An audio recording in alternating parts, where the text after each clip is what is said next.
Hello friends, welcome to my channel. अगर आपने मेरे पिछले वीडियोस नहीं देखे हैं तो प्लीज़ देख लीजिए ताकि स्टोरी आपको अच्छे से समझ में आ जाए। आज एपिसोड 42 का एक्सप्लेन होगा। Let's start. और हाँ, मेरे चैनल को सब्सक्राइब करना बिल्कुल भी मत भूलिएगा। एपिसोड की स्टार्ट में हमें दिखाया जाता है जहाँ पे चिलियान बहुत बुरी हालत में बेहोश पड़ी हुई होती है। उसकी फ्रेंड वहाँ पर आ जाती है और वो उसकी जान बचा लेती है।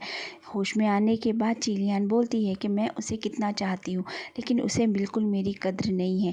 मैंने उसके लिए मौत तक को गले लगाने की कोशिश की, लेकिन वो यहाँ पर आया ही नहीं।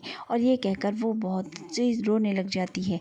अगले सीन में हमें दिखाया जाता है कि बाइगुई भी जा रहा होता है तो उसकी हालत भी कुछ ठीक नहीं होती है और वो बेहोश होकर वहीं पे गिर जाता है। सुनहरा कीड़ा आता है और उसको वहाँ से उठा के लेके चला जाता है। अगले सीन में हमें दिखाया जाता है कि मास्टर शीरे और मास्टर चैंग आपसरी में बात कर रहे होते हैं। वो दोनों अपने काले चिट्ठे का ब्यौरा एक दूसरे को दे रहे होते हैं, जो आज तक उन लोगों ने किया था। उनकी वजह से ही सारे काम खराब हुए थे। तभी वहाँ पर शाओलान आ जाता है और मास्टर शीरे को मारने लग जाता है और कहता है कि मेरे बाबा को तुमने क्यों मारा। और ये कहकर वो उसे बहुत मारता है। मास्टर चैंग जो होते हैं वो टैंक को पकड़ लेते हैं और चावलान को भी पकड़ लेते हैं और इस तरह दोनों को बंदी बना लेते हैं। और यही सीन कट हो जाता है। अगले सीन में हम यिंगची को सोते हुए दिखाया जाता है। यंगनान उसके पास आती है और कहती है, तुम कितने अजीब लग रहे हो सोते वक्त। और वो बोलती है कि जब तुम अपना उदास वाला चेहरा लाते हो तो तुम बिल्कुल भी अच्छे नहीं लगते हो।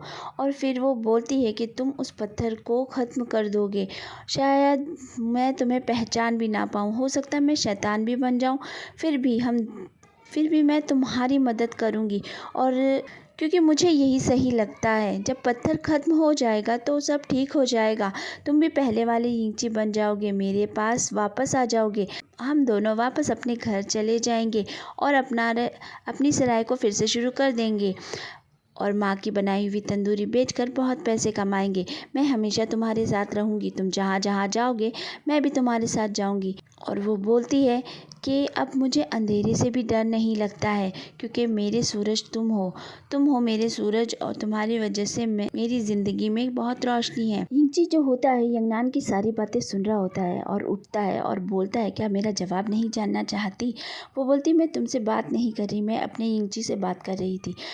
वो जाने लगती है तो वो उसका हाथ पकड़ लेता है और बोलता है कि यंगनान, उम्मीद नहीं करोगी तो निराश भी नहीं होगी, और याद रखना यिंगची के बगैर भी तुम अपनी ज़िंदगी बहुत अच्छे तरीके से गुजार सकती हो। ये बोलकर वो वहाँ से चला जाता है, लेकिन यंगनान अभी भी उसकी बात का मतलब नहीं समझती है। अब मास्टर शीरे उसके पास आते हैं और उसे कहते हैं कि चलो, मैं तुम्हें यहाँ से ले जाना चाहता हूँ। वो कहती, नहीं, मैं नहीं जाना चाहती।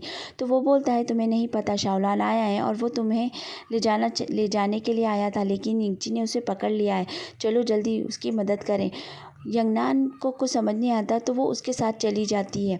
मास्टर शीरे उसे ले जा रहे होते हैं तो तू पीछे से देख लेता है। यहाँ यिंगची बहुत परेशान खड़ा होता है। मुखिया डॉन यिंगची से बोलते हैं कि जादुई पत्थर मिल गया है तो आप क्यों परेशान हैं?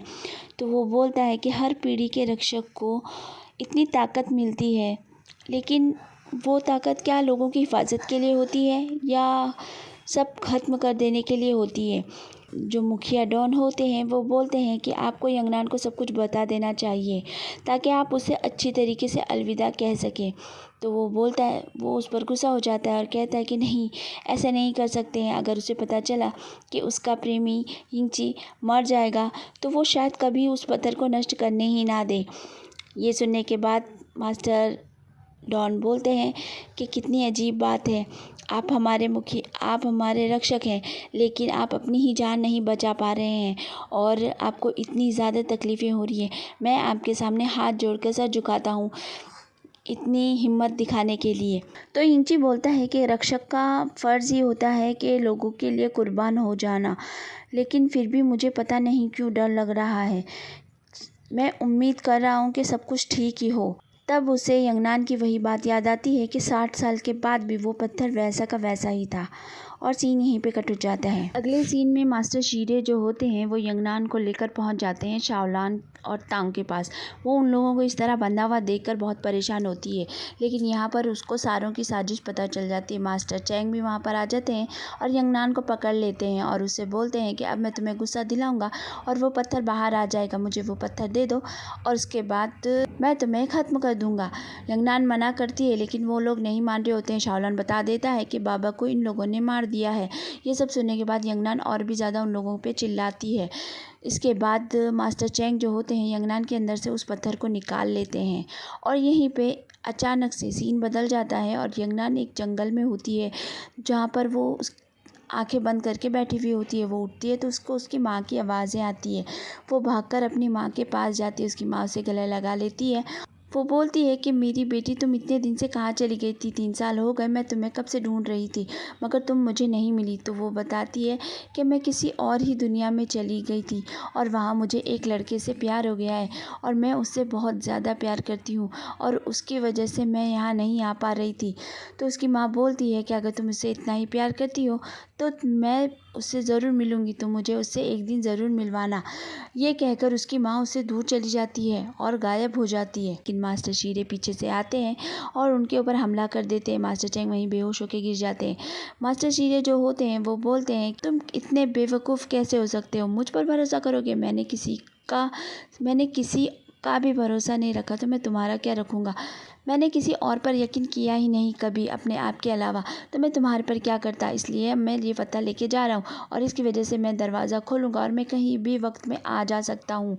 मास्टर चैंग जो होता है वहाँ से किसी तरह निकल जाता है तो उनके पीछे चला जाता है। यंगनान को मारने के लिए मास्टर शीरे आते हैं, तभी वहाँ पर कानलुआन आ जाता है और मास्टर शीरे पे हमला कर देता है। यंगनान अपनी पूरी हिम्मत जुटाकर उस पत्थर को अपनी ओर खींच लेती है और शाओलान मौका देखकर मास्टर शीरे को वहीं पे मार देता है और अपने बाबा से कहता है कि बाबा मैंने आपका बदला ले लिया।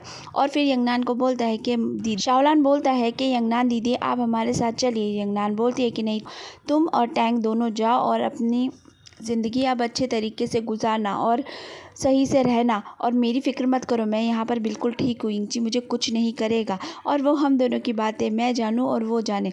ये कहकर वो उन दोनों को वहाँ से भेज देती है और तभी अचानक उसका सर में दर्द होता है और वो बेहोश होने वाली होती है। यिंची वहाँ पर आ जाता है और उसे उठा गोद में पकड़ लेता है। अब हम मास्टर चैंग को भागते हुए देखते हैं तो उनके पास जाता है और बोलता है क्या तुम सच कह रहे थे, उस पत्थर से क्या मरे हुए इंसान को भी ज़िंदा किया जा सकता है। मास्टर चैंग समझ जाता है कि ये लड़का अब मेरी बातों में आ जाएगा और वो उसे बहका देता है कि हाँ किया जा सकता है और वो उसे बोलता है कि कोई भी एक चीज़ उस इंसान की होनी चाहिए जो मर चुका है।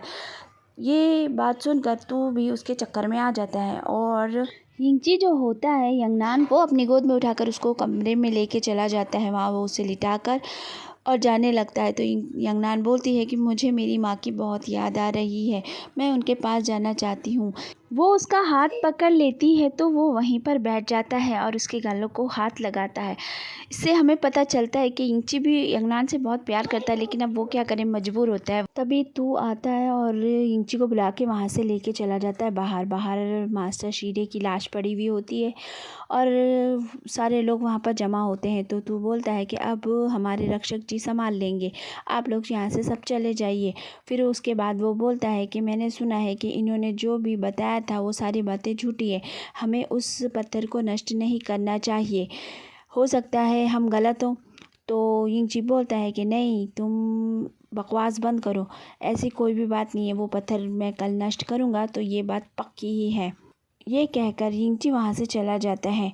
अब तू सोचता है कि अब मैं क्या करूँ, मैं अपनी प्यार को वापस कैसे लाऊँ, और वो खड़ा खड़ा ये सारी बातें सोच रहा होता है। अगले सीन में हमें दिखाया जाता है कि जो चीलियान होती है वो अब पूरी तरह से बाईगुई को भूलने का फैसला कर लेती है और कहती है कि अब मुझे अपने लिए सोचना पड़ेगा और वो उस शैतानी युद्ध कला को सीख लेती है। अगले सीन में हमें बाईगुई दिखाया जाता है जिसको होश आ जाता है और वो सिर्फ यंगनान यंगनान ही बोल रहा होता है। सुनहरा कीड़ा कहता है कि जितनी बार भी तुमने यंगनान कहा है उतनी बार मैंने बीज खाए हैं, देखो कितने सारे जमा हो गए हैं। तो वो बोलता है मुझे यंगनान को बचाने के लिए जाना है। तो वो सुनहरा कीड़ा कहता है पहले अपने आप को सही ठीक कर लो फिर चले जाना। तो फ्रेंड्स आज का वीडियो यहीं पर ख़त्म होता है। अगला वीडियो भी जल्दी आएगा और मेरे चैनल को सब्सक्राइब कर लीजिएगा, बेल आइकॉन भी दबा दीजिएगा ताकि आने वाले वीडियोज़ की नोटिफिकेशन आपको मिल जाए। Bye bye friends.